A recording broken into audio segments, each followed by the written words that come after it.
I don't make my bed. Why? My cats love the lumps in my comforter.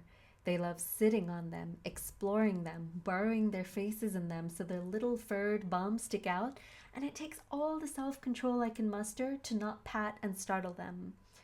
I don't make my bed because of my cats.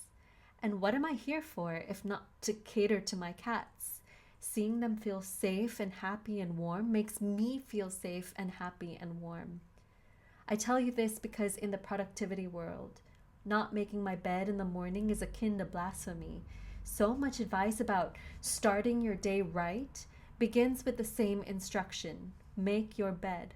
The logic is always the same. It's a simple, universal task. You complete it, you feel accomplished, momentum follows. On the surface, that sounds reasonable. And hey, it works for many people. Perhaps it even works for you. The trouble begins when something framed as simple and universal quietly becomes an internal moral test. If you don't do it because of cats, exhaustion, low mood, chronic pain, disability, or simply because it's not what your nervous system needs that morning, it can start to feel like failure, as if you've already fallen behind before the day has even begun. At which point, any hope of productivity flies out the window. There's also the more practical truth. Making a bed isn't equally accessible to everyone. Comforters can be heavy, mornings can be disorienting. Bodies and brains don't reset to the same baseline every day. What I've learned over time is our needs shift. Each morning arrives with its own internal weather system. Some days feel rife with potential and capability. Others feel dense and foggy, like the world presses in before I've even put my feet on the floor.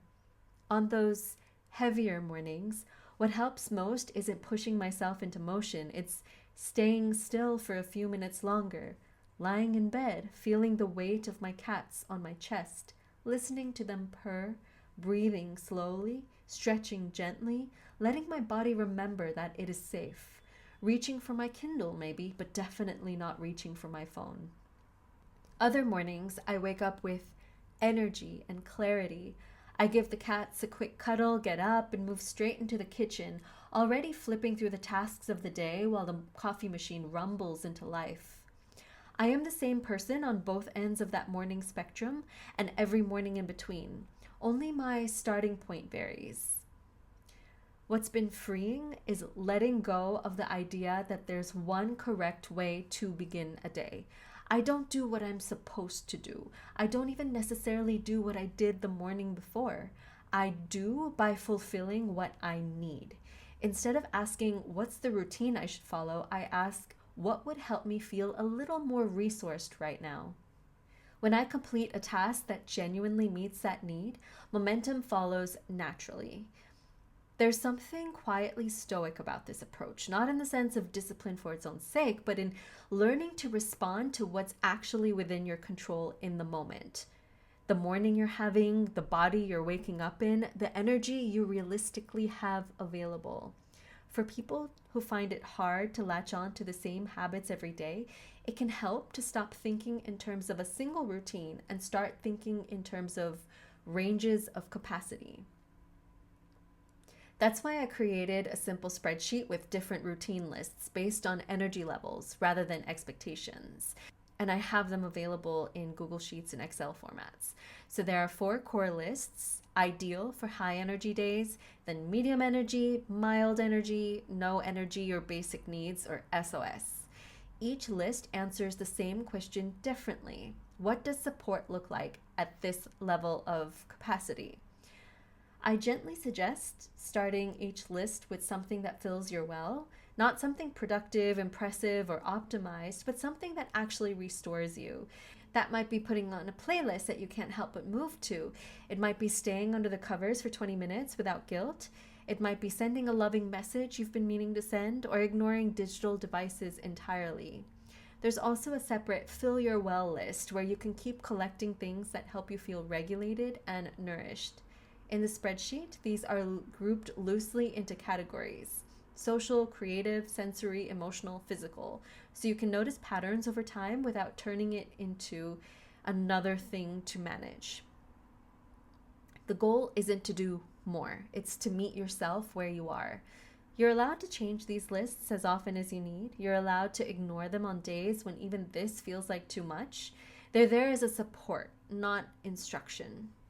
So over time, I've been able to identify the consistent, nourishing tasks that set me up for a good day ahead, no matter my energy level. I will share one of them with you. I watch an episode of an animated children's show while I eat breakfast. I used to read the newspaper first thing in the morning, and I wondered why I felt chronically restless and on edge, why the first work tasks of the day felt insurmountable. I realized that bombarding my nervous system with the world's problems first thing in the morning was dysregulating, and it affected my productivity.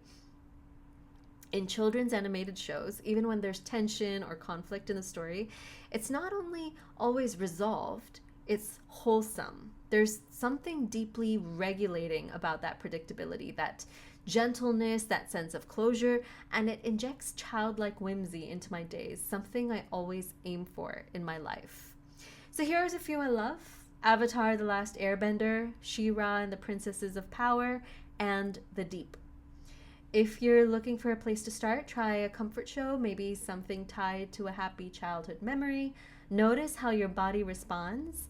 And if not TV shows, experiment with what feels grounding or energizing. Music, books, pets, or simply stillness. Adapt everything to fit your own rhythms and needs. Learn how to care for each version of yourself on each different morning. The momentum you seek will grow naturally from that care, because when you're resourced, you can show up for what matters, goals included. Not making my bed so my cats can burrow into lumps, that's a form of self-care for me, and I don't consider it a task undone. The first task I focus on instead is to find my cats, greet them, cuddle them if they will let me, and from there my day unfolds. Your morning might look entirely different from mine, and that's exactly the point.